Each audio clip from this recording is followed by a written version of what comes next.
Dios del Espíritu para entender lo que Dios nos quiere hablar. Dice el libro de Apocalipsis, y escribe el ángel de la iglesia en Pérgamo. ¿Dónde estamos? En Pérgamo. El que tiene la espada aguda de 2 filos dice esto: yo conozco tus obras, donde moras, donde está el trono de Satanás, pero retienes mi nombre y no has negado mi fe, ni aun en los días en que Antipas, mi testigo fiel, fue muerto entre vosotros, donde mora Satanás. Pero tengo unas cosas contra ti, dice el Señor, que tienes ahí a los que retienen la doctrina de Balaam, que enseñaba a Balac a poner tropiezo ante los hijos de Israel, a comer de cosas sacrificadas a los ídolos y a cometer fornicación. Y también tienes a los que retienen la doctrina de los nicolaitas, la que yo aborrezco. Por tanto, arrepiéntete, dice el Señor, pues si no, vendré a ti pronto y pelearé contra ellos con la espada de mi boca. El que tiene oído, oiga lo que el Espíritu dice a las iglesias. Al que venciere, daré a comer del maná escondido y le daré una piedrecita blanca y en la piedrecita escrito un nombre nuevo, el cual ninguno conoce, sino aquel que lo recibe. La iglesia de Pérgamo, que es donde estamos, representa a los creyentes que aprendieron a permanecer firmes en medio de un sistema corrompido. Escuchamos todo lo que nos enseñaron. Era una iglesia que permaneció firme en medio de un sistema corrompido. Jesús mismo describe este lugar donde está el trono de Satanás, pero no para intimidar o para traer temor, sino para exhortar a su iglesia, para enseñarle la batalla espiritual que los estaba rodeando, porque era un lugar donde había idolatría, era un lugar donde habían cosas paganas, era un lugar donde se adoraban otros dioses. Por eso Jesucristo le dice, donde está el trono de Satanás, no era para meterles temor y miedo, sino para exhortarles y hablarles y revelarles lo que la verdad que los estaba rodeando. Amén. En la batalla espiritual. Pérgamo, esta iglesia aquí donde estamos, nos confronta con una verdad incómoda, porque no solamente la persecución viene de afuera, no solamente nos persiguen a los cristianos de afuera, también nuestro corazón es confrontado. El corazón quiere ser corrompido y la consagración al Señor. Y por eso nosotros, los hijos de Dios, tenemos que estar apercibidos y tener el discernimiento para guardarnos de las mezclas. Esta iglesia fue fiel, diga conmigo, fiel, en confesar el nombre de Cristo. Esta iglesia fue fiel en confesar el nombre de Cristo, aún en tiempos de martirio, como decía la palabra cuando se la leí. Pero permitieron las doctrinas de Balaam y los nicolaitas, doctrinas de seducción que seducían a los hijos de Dios a hacer lo malo delante del Señor. Entonces, Pérgamo, esta iglesia aquí en el Apocalipsis, es un llamado, diga conmigo, llamado. ¿Ustedes saben cuando Dios les hace un llamado? ¿Ustedes entienden eso? Sí. Pérgamo es un llamado a discernir y a resistir la influencia del mundo y a escuchar la voz del Espíritu Santo, del Ruach HaKodesh, del Espíritu de Dios, para escucharlo, que aún está exhortando a la iglesia de hoy. Usted, yo somos la iglesia. Amén. Entonces, Pérgamo, esta iglesia y esta ciudad era una de las ciudades más influyentes de todo lo que hemos visto. ¿Y por qué? Porque aquí estaba el gobierno del Consejo Romano en este territorio. ¿Ok? Eso era donde estaba el sistema político en este lugar. ¿Qué más había aquí? Era una ciudad orgullosa, de mucha ciencia, de mucha sabiduría humana, ¿verdad? Con lo que escuchamos de la librería, de los pergaminos. Eso era una ciudad arrogante, ¿verdad? Con el conocimiento humano. Claramente eso nos aleja de Dios. Amén. Además, aquí se rendía culto a Atenea, a Dioniso, al Asclepio que era el dios de la sanidad, que veníamos en el bus que nos venían explicando, ¿verdad? Y es súper interesante cuando yo estaba estudiando esto, porque esto está en el libro que tenemos nosotros, El diseño que despierta generaciones, que habla de las iglesias del Apocalipsis, que este Dios, la representación de él era una serpiente. Y eso hacía que trajera más engaño al pueblo, porque miles y miles y miles venían a que el supuesto Dios de la sanidad, que el representante de él era una serpiente, les sanaba. cuando el único que sana, ¿quién es? Nuestro Señor Jesucristo, ¿verdad? El que murió en la cruz, el que dice la Biblia, quitando toda acta de decretos que no será contraria, clavándola en la cruz, despojando principados, potestades, huestes de maldad de las tinieblas, los exhibió públicamente y triunfó sobre ellos en una cruz. ¿Qué pasaba en este lugar? Ese Dios que lo representaba una serpiente engañaba y confundía al pueblo, porque eran miles y miles de personas buscando sanidad. Cuando dice la Biblia que el único que trae sanidad es aquel que por sus llagas hemos sido sanados y curados. ¿Qué más pasaba en este lugar? En este lugar también pasaba algo tremendo, porque en este lugar se le obligaba al pueblo a declarar: César es el Señor.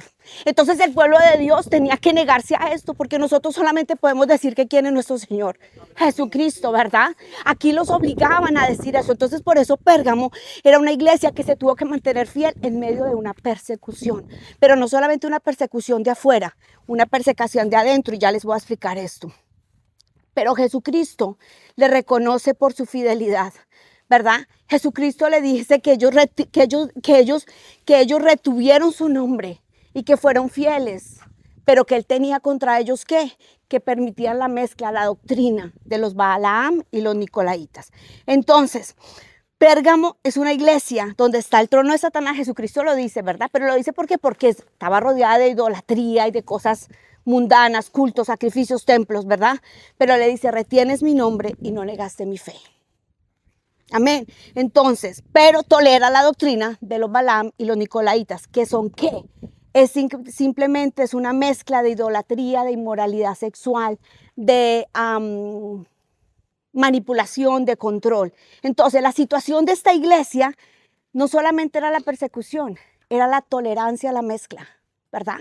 Porque algunos, por encajar y por el temor a que ¿verdad?, los persiguieran o les fuera mal, pues terminaban diciendo: César es el Señor, ¿me entienden? Entonces Pérgamo es la iglesia que ama a Cristo, porque amaban a Cristo, pero convivía con los ídolos. Convivía y participaba de los ídolos. ¿Cuál es la doctrina de Balaam? Les voy a parafrasear. Balaam era un profeta que escuchaba la voz de Dios, pero amaba el dinero y que era el reconocimiento. El rey Balac era un rey de Moab, que era un territorio cercano a Israel. Y cuando el rey de Moab escuchó que el pueblo de Dios venía y que el Dios todopoderoso Adonai estaba con ellos, abría el mar y el pueblo pasaba en seco y echaba fuera el faraón en el fondo de la mar, él se asustó. Entonces él llamó al profeta y le dijo: venga, yo necesito que usted coja ya y usted maldiga al pueblo de Israel. Y dice la Biblia que ese Balaam, por eso está la doctrina de Balaam, que lo intentó hacer 3 veces, maldecir al pueblo de Dios.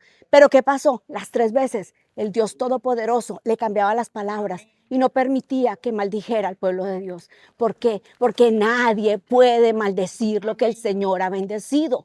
Nadie puede maldecir nuestras vidas, nuestra casa, nuestra familia, nuestros hogares, nuestros hijos, el fruto de nuestro vientre. Nadie.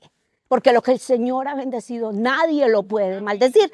Eso pasó con la doctrina de Balaam. ¿Qué pasó? Este rey lo contrata y él va y lo hace 3 veces, pero no podía. Al contrario, la maldición se le volvía en bendición. Pero ¿qué pasó? Que ahí es donde quiero llegar. ¿Qué pasó? Este profeta sí le aconsejó al rey: no puedo maldecir lo que Dios bendijo, pero sí podemos hacer algo, los podemos corromper. Podemos corromperlos, podemos mandarles mujeres seductoras, las moabitas, a que los seduzcan, a hacer lo malo delante de Dios, a adorar ídolos, a tener fornicación, a tener todas estas cosas que no agradan al Señor. ¿Y qué pasó? El rey dijo: eso está muy bueno. ¿Qué hicieron? Enviaron. ¿Qué pasó? No pudieron maldecir al pueblo de Dios, pero sí pudieron enviarle para que se corrompieran, para que corrompieran su corazón. Entonces, cuando el enemigo no puede derrotarte desde afuera, intenta destruirte desde adentro. Intenta corromper tu corazón, tu consagración. Trae compromisos, trae agotamiento, trae una cosa a la otra para que te desenfoques, para que te distraigas y te apartes del único que te va a levantar, que te va a fortalecer, que te va a llenar de Él, que es el Dios Todopoderoso. Amén. La doctrina de los Nicolaitas era un grupo dentro de la iglesia primitiva que enseñaba que la gracia permitía vivir en pecado. Por la gracia puedes vivir en pecado. Y también nicolaíta incluye la palabra dominio, control. Querían dominar, controlar al pueblo. Eso es lo que significan los nicolaitas. Ambas doctrinas representan la seducción del mundo actualmente, que busca entrar a la iglesia. Y recuerda que la iglesia no solamente es el templo donde van, ¿verdad? Nosotros somos la iglesia de Jesucristo. Ambas doctrinas quieren apagar la pureza, la santidad, la presencia de Dios en nuestras vidas. Ambas doctrinas quieren apartarnos del Señor, del Dios Todopoderoso, que la presencia de Dios, que el Espíritu de Dios no esté en nosotros, porque Él es el que nos guía, Él es el que nos direcciona, es el que te dice, Romel, por ahí, no, por allá. Él es el que nos levanta. Y el enemigo es tan astuto que quiere separarnos del único que puede hacerlo. Así que hoy, en este día, desde Pérgamo, la doctrina de Balaam es cualquier enseñanza que te aleja de la pureza y la santidad de Dios. Las mezclas. Y los nicolaitas es cualquier doctrina que justifica el pecado y cualquier liderazgo que esclaviza en lugar de liberar al pueblo. Amén. ¿Cómo las vencemos? La Biblia lo dice cuando le leí en el Apocalipsis. La espada de dos filos. La palabra. El verbo se hizo carne. Él es Jesucristo, es la palabra. Jesús, la palabra viva. Esa espada, cielo y tierra pasará, pero su palabra no pasará. La palabra de Dios es esa espada de doble filo que penetra los tuétanos, las coyunturas, discierne los pensamientos del corazón humano. La palabra de Dios es la que necesitamos para vencer todo eso. El Señor en nosotros. Amén. Pedirle al Señor discernimiento, vamos a orar por eso. Alineación, que nos alineemos a Él, santidad, pureza en el corazón, cerrar puertas, decir no a toda mezcla, tener temor reverente de Dios, porque cuando tememos a Dios, lo que tememos, eso es lo que nos gobierna. Cuando tememos al Señor, y temor no es miedo, es reverencia. Yo le temo al Señor, yo lo obedezco porque lo amo, porque Él me está mirando. Yo le digo a mi hijo, mira, yo un día tuve un sueño y yo veía que el Señor me hacía así con los ojos. Él está en todo tiempo. Tú puedes estar en lo más escondido, pero Dios está ahí. Él está ahí. Y necesitamos saber que el Señor, cuando tememos a Dios, eso es lo que nos gobierna. Si temes a Dios, nada más te va a controlar. Amén. Nada más nos va a controlar. Y la voz del Espíritu Santo la vamos a escuchar cuando Él nos habla y se va a ir de nuestras vidas toda confusión. Así que hoy, desde Pérgamo, Dios nos llama a vivir sin mezcla, sin Balaam ni nicolaitas. Ninguna de esas doctrinas nos pueden gobernar nuestro corazón. Amén. Nuestra vida le pertenece al Rey de Reyes y al Señor de Señores. Y Señor, te damos gracias. Yo quiero orar, Padre, gracias. Señor, gracias, oh Dios poderoso. Desde aquí, desde esta nación de la tierra, desde este lugar, Señor, que solo tú sabes cómo me mostraste en sueños, Pérgamo, Dios poderoso. Desde este lugar clamamos a ti para que tu presencia, tu Espíritu Santo, Señor, abra nuestros ojos espirituales y nos enseñes, Señor, a caminar arraigados a ti, a caminar en santidad, en pureza, oh Dios, a caminar agradándote a ti, oh Dios poderoso. Tu palabra dice, no es con ejército ni con fuerza, es con el Espíritu de Dios. Y hoy clamamos al Espíritu Santo, al Ruach HaKodesh, Espíritu de Dios. Levántanos, Señor, ayúdanos, Señor, a caminar en esta tierra siendo testimonio del Dios vivo y poderoso que eres tú. Que así como tus apóstoles estuvieron en estos territorios, que hemos estado caminando, Señor, predicando tu palabra y vieron milagros, Señor, prodigios, Señor, cosas sobrenaturales que solamente tú puedes hacer. Hoy yo te pido, papá Dios, desde este lugar, que tú nos levantes a cada uno de tus hijos, Señor, con tu fuerza, con tu espíritu, Señor. Te damos gracias, Señor. No permitas que nada del Balaam, de los nicolaitas gobierne nuestro corazón. Señor, que podamos decir no a las mezclas, Señor. Que decidamos agradarte a ti, al único Dios poderoso y verdadero. Te damos gloria, honra y alabanza. Vamos a adorar, Chevy. Vamos a adorar, Señor. Tú